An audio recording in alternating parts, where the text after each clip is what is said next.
Well, guys, we're going to pick up where we left off last week in our Heroes study, looking at the life of David. We're going to be in 1 Samuel chapter 17.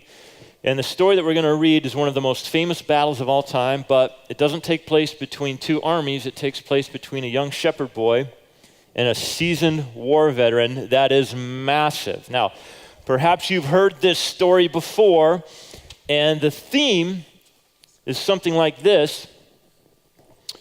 You've got to slay those giants in your life. You've got to put those fears in your life to run. Now, that certainly is a theme to this story, but it's actually not the grand theme. As we mentioned last week, and as we mentioned in previous weeks, as we've looked at the lives of these heroes, the story of Jesus is all throughout the Old Testament. So we're going to once again ask the question, what does this teach us about Jesus? Because the story of Jesus is all throughout the story of David, and that's actually going to be our main takeaway. So last week we saw Samuel the prophet anoint David, and we saw as he anointed David, it wasn't what everyone expected, right? David is the baby in the family. His dad doesn't even think to call him in the selection process, but as Samuel appears before each of the older brothers, no, God has not chosen him, not him. And then, where's the other one? Where's the lad? Where's the baby? Well, he's out with the sheep. Go get him. David appears. Samuel says, it's your next king, Israel. This is your next king. This young shepherd boy is going to be your next king. So he doesn't assume the throne immediately. He goes back to being with the sheep. But man, if you've been a Christian any length of time, you understand God's ways are remarkable. Because God is going to bring David into Saul's presence. Remember, Saul has no idea that David's been anointed the next king. He's still on the throne. God is going to bring David into Saul's presence, into the palace. And of all things, he's going to use music to do this. Now, by way of reminder, Saul has been disobedient toward God. And essentially, for lack of a better way of explaining it, he has been playing God for the fool. He's been ignoring the voice of God in his life. And the people are suffering. And God is getting a bad reputation.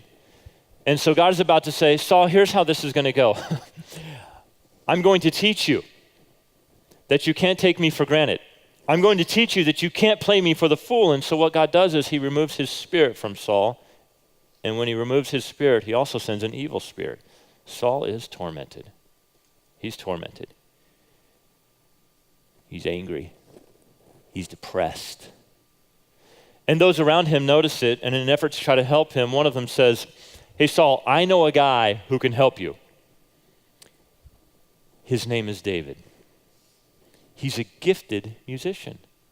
But when he appears before you and he plays his harp, I have a feeling he's going to make you feel better.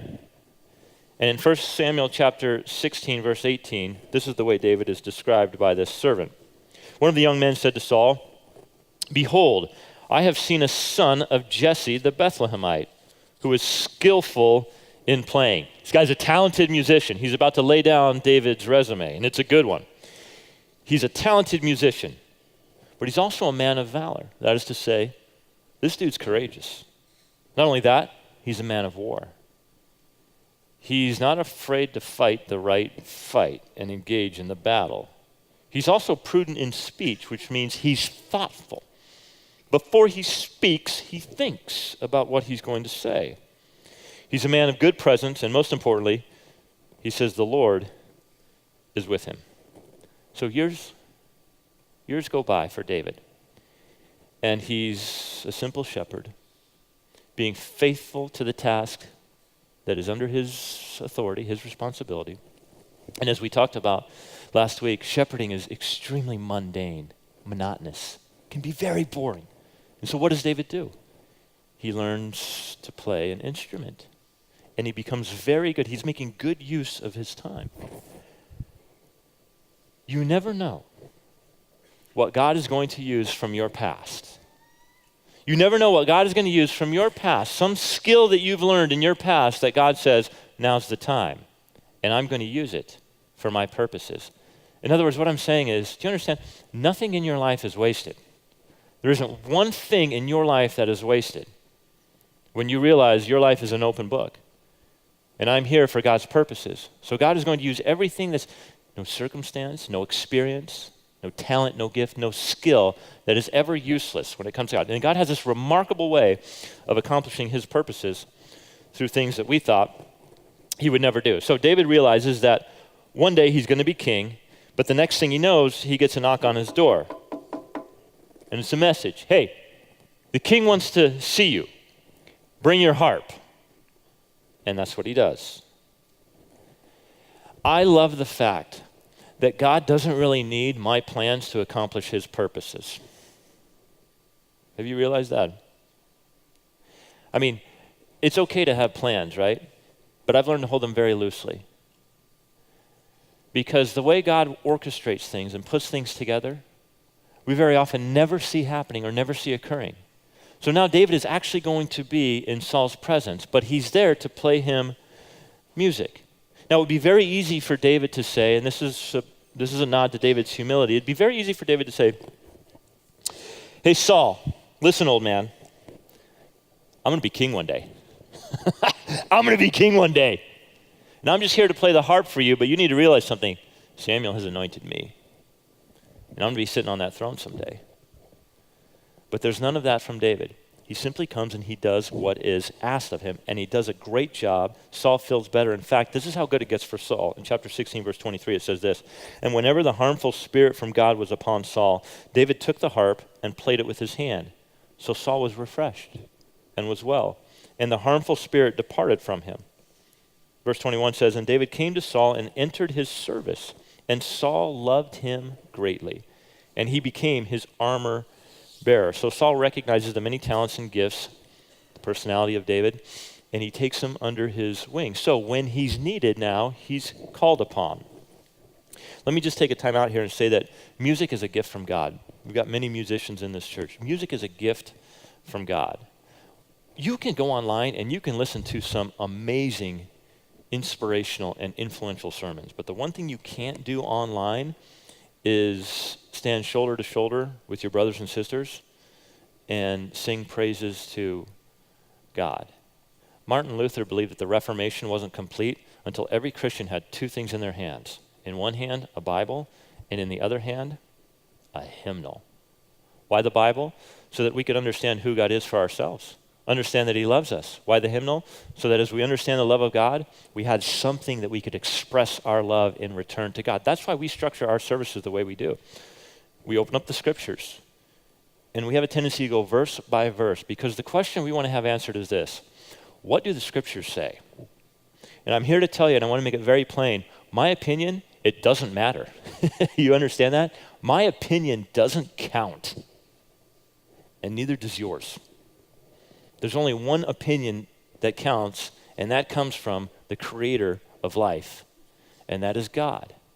His is the only opinion that counts. So when I stand up here, it doesn't matter. Something comes out of my mouth that isn't tethered to the scriptures. You need to leave. You need to find a place that teaches you what the scriptures say. Martin Luther understood that. He said, that's why we don't need hierarchy to read from us from their Bibles. We want the Bible in our own hands so we can understand it for ourselves. Oh, and along with that, as we understand it, you know what we're going to find out? God loves us immeasurably. That's the portrait of Jesus on the cross, the hymnal. Do you realize the Psalms? That's essentially a Hebrew hymnal. It's the biggest book in your Bible, and it's one long hymnal. Why? Because the ancient Hebrews understood who their God was, and it elicited a response of praise, adoration, and worship. One of our core values at this church, in our GRACE acronym, the A, adoration of God. It's important to us because it's important to God. If you read the book of Revelation chapter 5, verse 12, there's a lot of singing that goes on. And you know what the theme is, the grand theme? We sang it today. It's funny how God always orchestrates this because we never connected on this earlier this week, Jeff, but you know what the text says we'll be singing? We'll be singing about Jesus. You know what we're going to be singing about Jesus? Worthy. Worthy is the Lamb that was slain. God is going to use David's gift, talent, skills of music to bring him into Saul's presence. This also sets the stage for a showdown between David and this big guy. Now, there's a grand theme also in the life of David that we're going to keep returning to, and it's found in chapter 16, verse 7. And it has to do with God's selection process over David in the first place. The Lord said to Samuel, "Do not look upon his appearance or on the height of his stature, because I have rejected him." Remember, the people did that once. The people made their selection with their king, and that was King Saul. And their hopes were so high, and Saul was head and shoulders taller than everybody else, and he was a warrior, and he assembled an army, and everybody's like, that's the king that we want. That's going to be our representative. He's going to make us look so good. And they were so euphoric, and then shortly thereafter, they're like, oh, he's kind of just like every other king. What a disappointment. That's man's way of selecting. God says, now it's my turn. My selection process is very different. Do not look on his appearance or on the height of his stature, because I have rejected him. For the Lord sees not as man sees. Man looks on the outward appearance, but the Lord looks on the heart. Now, if this statement ever applied to the life of David, it's going to apply to this story. David is a young shepherd boy. Goliath is a seasoned war veteran. He is a massive man. He has never tasted defeat. He is absolutely and totally successful, like many people in this room. And that was his problem.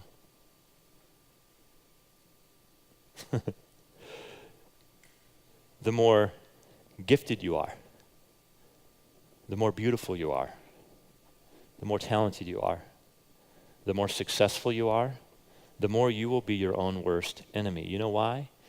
Because you have a sense to think, I'm the man. I'm the woman.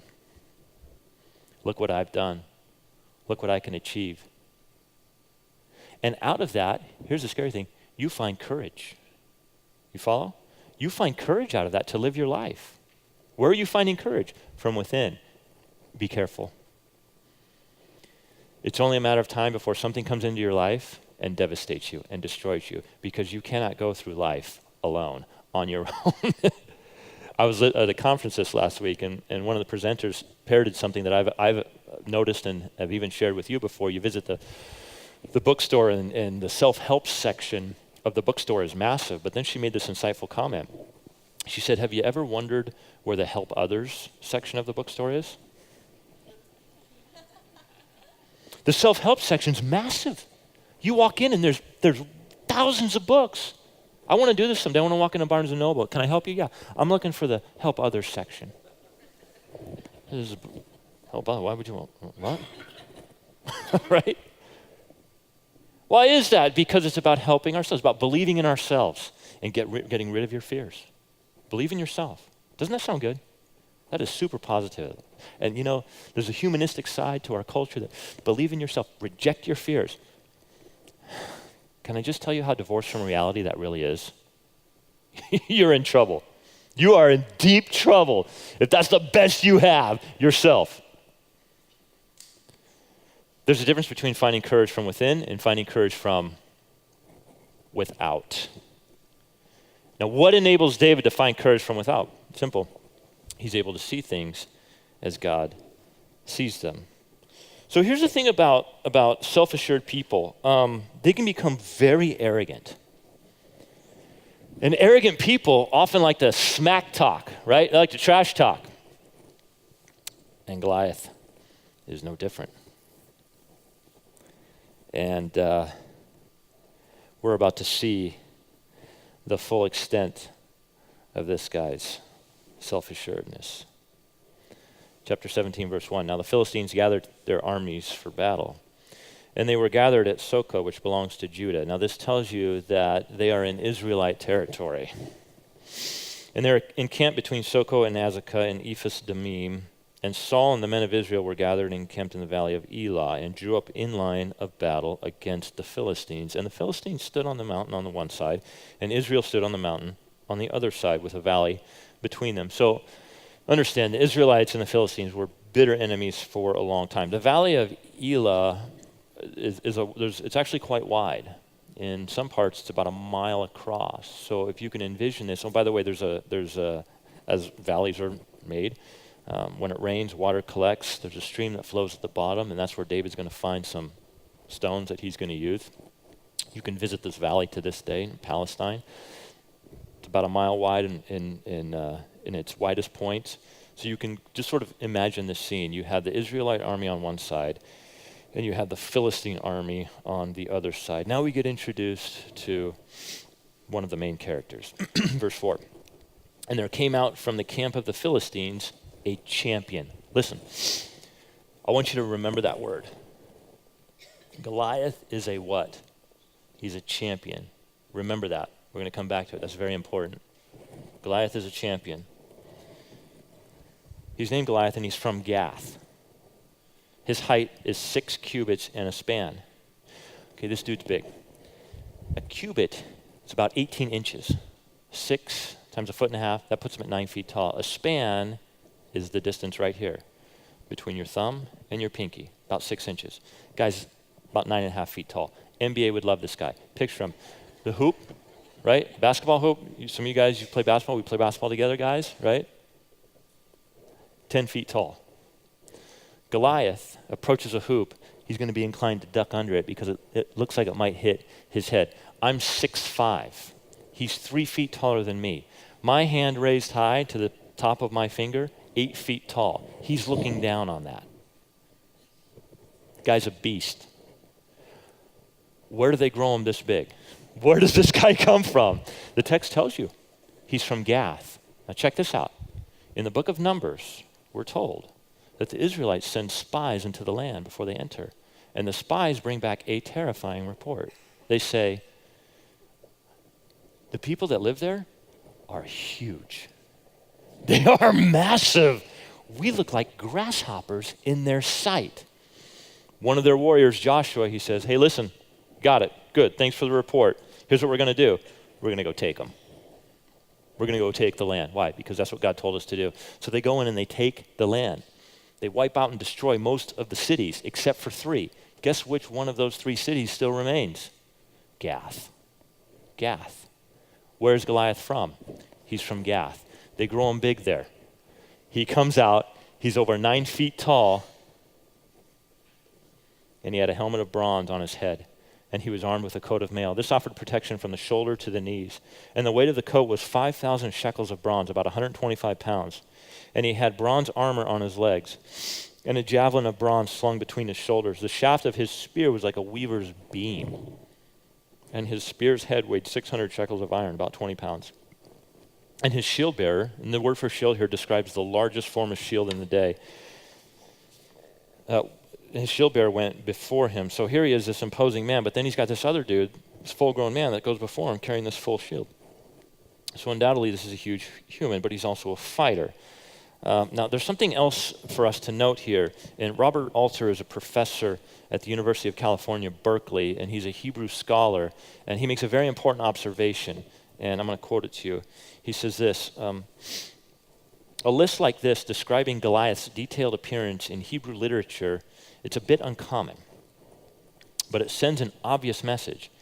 He says it points to a larger theme, and the theme is this: Goliath is a man of iron and bronze. In other words, he is a monument to human power.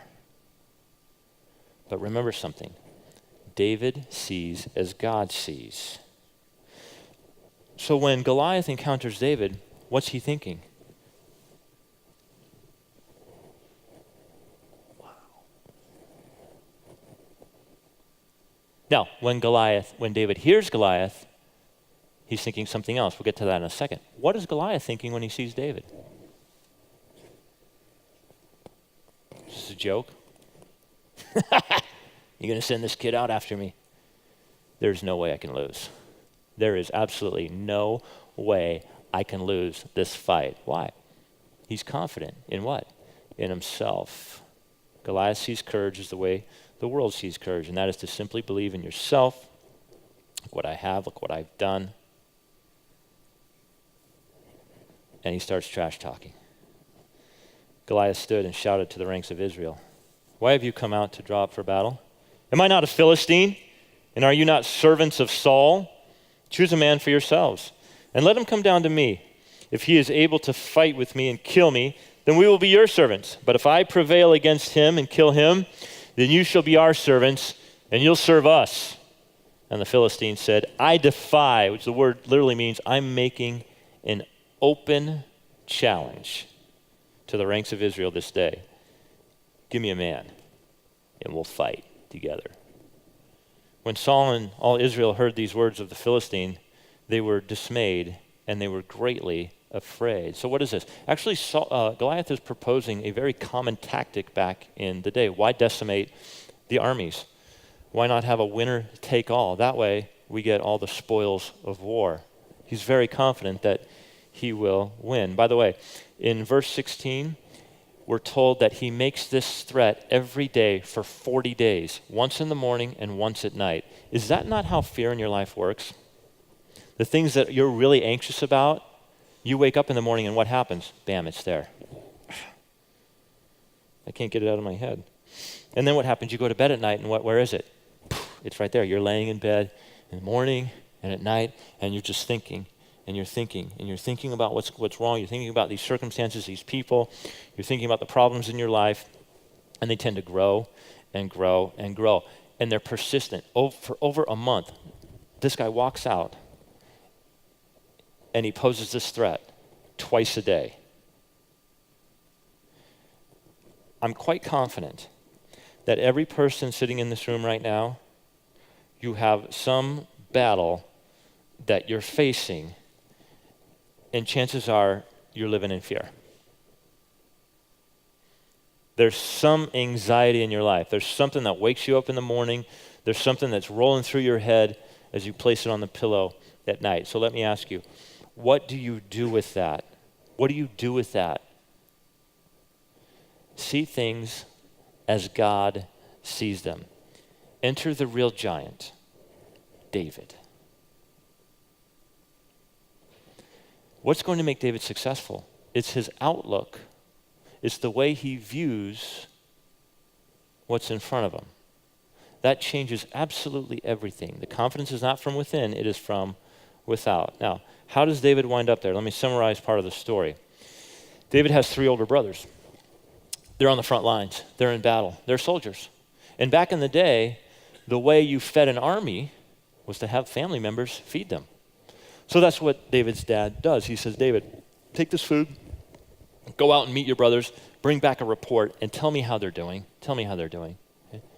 David says, sure, Dad, I'll do that. So David takes the food, and he shows up on the front lines. Now remember, he's there just to deliver food. He's not looking for a fight. He's just carrying out orders from Dad. Okay, Dad, all right, this is what I'm going to do, so I'll bring back a report. So he shows up. His brothers actually belittle him. They ridicule him. They're like, why aren't you back with those few sheep? What are you doing here? It's like, this is no place for you. And David's like, he knows which battles to fight, by the way, right? That's not a battle he's going to step into. But then he hears Goliath. And he hears Goliath taunting his God. And where everyone else is nervous, David gets angry. You realize that anger is a God-given emotion, right? You just need to use it in the right way and for the right purposes. What happens is, and I'll speak for myself, my anger, 99.9% of the time, is from my own self-centeredness. It's because I don't get what I want. And that makes me angry. And so I'm motivated to get what I want. So I become angry to achieve that end. David is motivated for the right reason. In other words, his anger is justifiable because he shows up and he's like, hey, excuse me, but this guy is smack-talking our God. Is anybody going to do anything about this? Why are you all running away? Do you hear the same thing that I hear? This isn't right. Somebody needs to shut his mouth. And David said to the men who stood by him, hey, what's going to be done for the guy who kills the Philistine and takes away the reproach? Reproach means an expression of disapproval. I mean, this guy's looking down on us and on our God. What's going to be done for the guy who deals with this? For who is this uncircumcised Philistine? That's a put down, by the way. In other words, this is David's way of saying, this guy isn't one of us. He's not on God's side. That he should defy the armies of the living God. See it? And the people answered him in the same way. So shall it be done to the man who kills him. So Saul devises an incentive plan. And it's basically, hey, you take this guy on and win, you'll never have to pay taxes again in your life. Good deal. Secondly, you're going to get my daughter's hand in marriage. This turns out to be not such a good deal, right? She's not exactly a prize. More on her later. But it sounds good. Now here's the thing. This is the thing about leadership. Because the people who follow you will see this in you, and they're looking for this. Who's the most qualified guy to fight this battle? Who is it? Saul, the king. He's head and shoulders taller than everybody else. He's the people's choice. He's a warrior. Where is he? He's hiding. People can be inspired by courageous leadership. Instead, Saul is retreating. One important thing to note, verse 25, it says Goliath, very important phrase, is coming up. He's on this side of the valley, he walks down, but now he's walking towards them. If you don't deal with the giants, if you don't slay those giants in your life, they're not going away. They're going to start coming up. They're going to start taking over. More of your mind, more of your heart, all of it becomes consumed. So he's not just shouting from afar anymore. He's getting closer. So when Saul hears about David's questions, hey, what's going to be done for this? Whoa, is David asking? Verse 32, and David said to Saul, let no man's heart fail because of him, this guy. Your servant will go and fight with this Philistine. And Saul said to David, you're not able to. You're not going to, kid, can I just spare you? Love the youthful zeal. It ain't going to happen. Your youth. He's been a man of war from his youth. He's been waging these battles. He's had blood on his hands since before he was younger than you, son. You're just a kid. He's a warrior. See what's happening? Man is impressed with the externals, but he fails to see the heart. So David's response is a contrast in courage. Both Saul and Goliath, they see it the same way. Their courage coming from within, David's from without. So verse 34, David said to Saul, your servant used to keep sheep for his father, and when there came a lion or a bear and took a lamb from the flock, I went after him, and I struck him, and I delivered it out of his mouth. And if he arose against me, I caught him by his beard, and I struck him and I killed him. Your servant has struck down both lions and bears, and this uncircumcised Philistine shall be like one of them, for he has defied the armies of the living God. You see what's motivating him? This is a God thing. This isn't a personal thing. This isn't an attack on his God. This wrong's got to be made right. And David said, the Lord who delivered me from the paw of the lion and from the paw of the bear will deliver me from the hand of this Philistine. And Saul said to him, go, and God be with you. Back up. This isn't about David saying, hey, I've killed bears and I've killed lions. I can do this. No, what does he say? God did it. God was the one who delivered it. God used me as a vessel to fight that war, but God did it. God did it. After this, Saul, in his attempt to help David, he says, at least put on my battle gear. And David's putting it on, and he's like, this isn't for me. And he takes his armor off, and David's essentially, he says, here's the deal. If I'm going to enter into this battle, if I'm going to fight this fight for God, I'm just going to be me. I'm just going to be me. I'm just going to be the guy that God created me to be.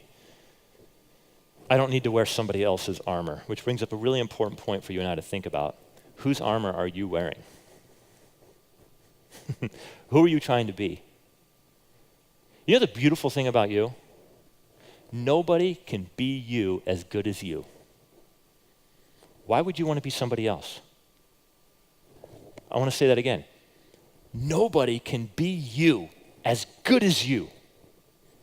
Why would you try to be somebody else? You're never going to be as good as somebody else. They're the best that they can be. Nobody's going to be as good. God made one Jason Fritz. You know why? One was enough. Secondly, no one can be me better than me.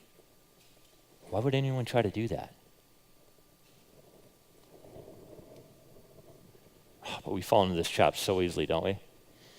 Because of our insecurity. So this is how it works. I'll use myself as an example. If I'm just being me, how you doing? Jason Fritz. Great to meet you. But if I'm with somebody I want to impress, and if I'm with somebody I want them to think highly of me, Dr. Jason Fritz. Is that shallow or what? See, I'm wearing somebody else's armor. That's not me. That's not me. I'm trying to be somebody that God didn't create me to be. Whose armor are you wearing? Now, here's the thing about it. Here's the thing. As you have kids, you realize this. We all have this desire to be like somebody else. And that isn't a bad thing. It's who you want to be like. That's different. So see, I think God implanted within us this desire to be like somebody else. So if we're going to be like somebody else, who are we going to be like? Jesus. Jesus. Because the great thing about being like Jesus is this. We can compare ourselves to everybody else, and we think, you know what? I may be screwed up, but at least I'm not as jacked up as that person. Right? That person really has, we're always going to find someone in life that we can compare ourselves to and make ourselves think, yeah, I'm a lot better than that person. Well, here's the great thing. Compare yourself to Jesus, and he wins. You become humble. So if you're going to compare yourself to someone, compare yourself to Jesus, and all will be made right with your soul. So David's about to step up, and God is about to deliver him.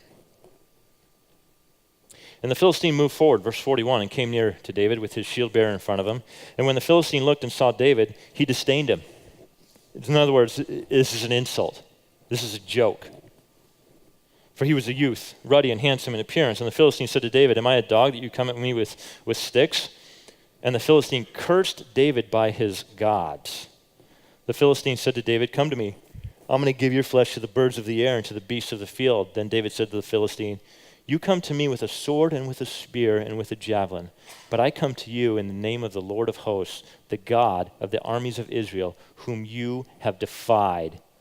This day the Lord is going to deliver you into my hand, and I'm going to strike you down, then I'm going to cut off your head. And I'm going to give the dead bodies of the hosts of the Philistines this day to the birds of the air and to the wild beasts of the earth, that all the earth may know that I'm the man. No, that there is a God.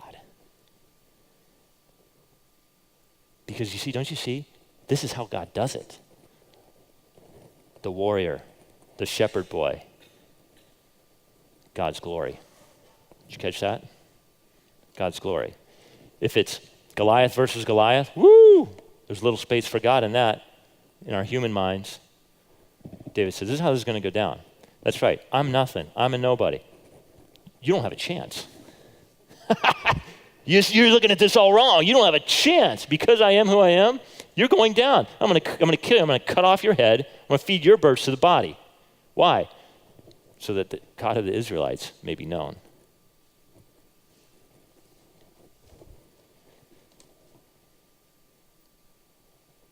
The Lord saves not with sword and spear, for the battle is the Lord's.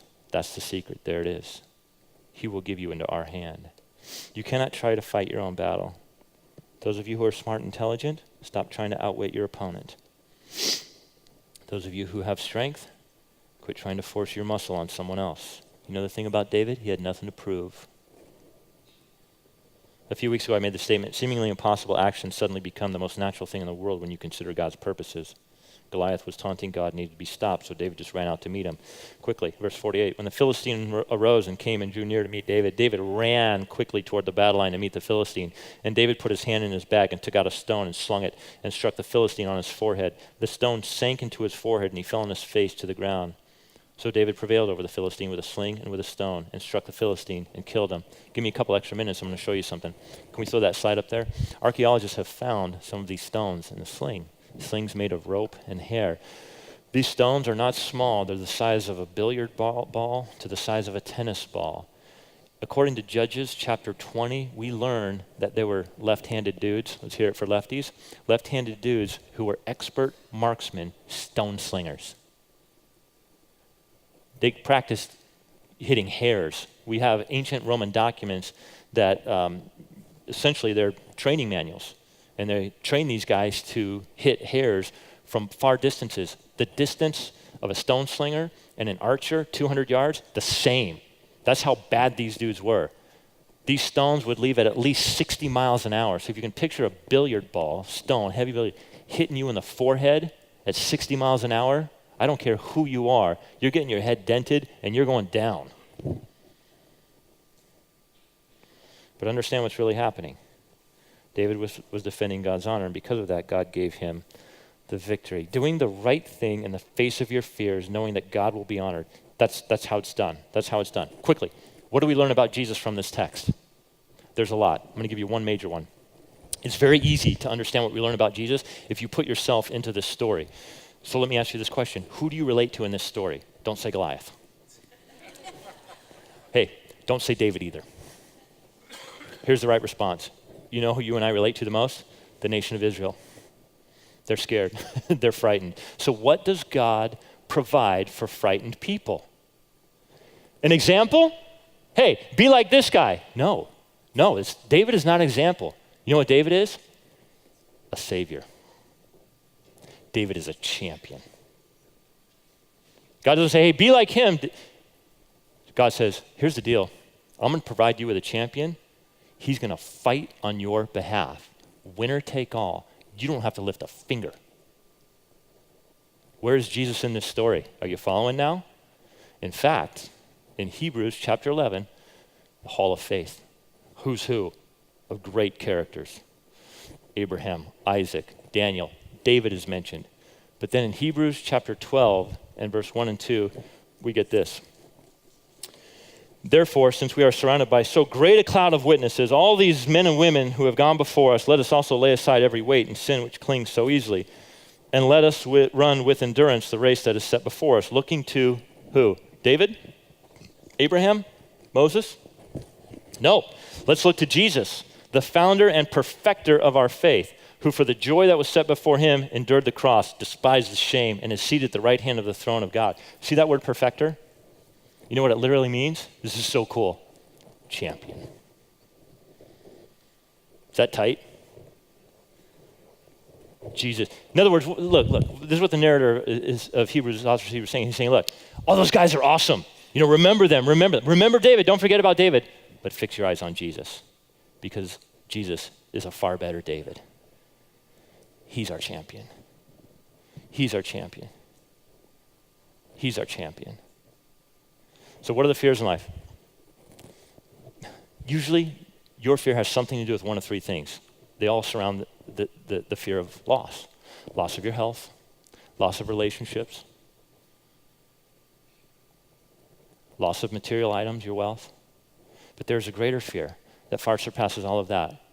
And it may not come to your mind, but it is the fear of being separated from your Creator God for all eternity. Jesus was your champion. If you're a Christian, he's removed that fear from your life. You understand that? That's really important for you to leave here and understand. Jesus is your champion. That's why Jesus is a better David. So if you put your faith in, that's what the text says, right? Hey, this story about David, it points to Jesus. He's your champion, not David. The people didn't have to lift a finger and they were saved.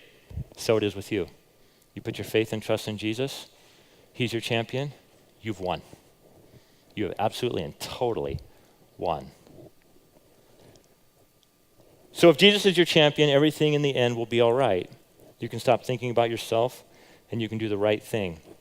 Having said that, honestly, I wish I could hold on to this kind of courage consistently, but here's the thing I've learned. The more you and I put this kind of courage into practice, the more we see God fight the battle for us, and the more God's glory is defended, and the more the world sees who our God is. And that's what it's about. So, Father, our desire is that you'd continue to go before us and fight those battles. Lord, that we would fight the right battles, that we would have the mindset that it belongs to you. There isn't a person in this room that doesn't have some burden on their heart that you want to enter into, that you want to own. But all the while, help us remember that the greatest battle has already been fought and won. Therefore, hey, we can be fearless. May we be known as a church community that not only believes this, but lives it out. For your glory. For your glory. We ask it in the name of your Son, Jesus Christ, and God's people said, amen.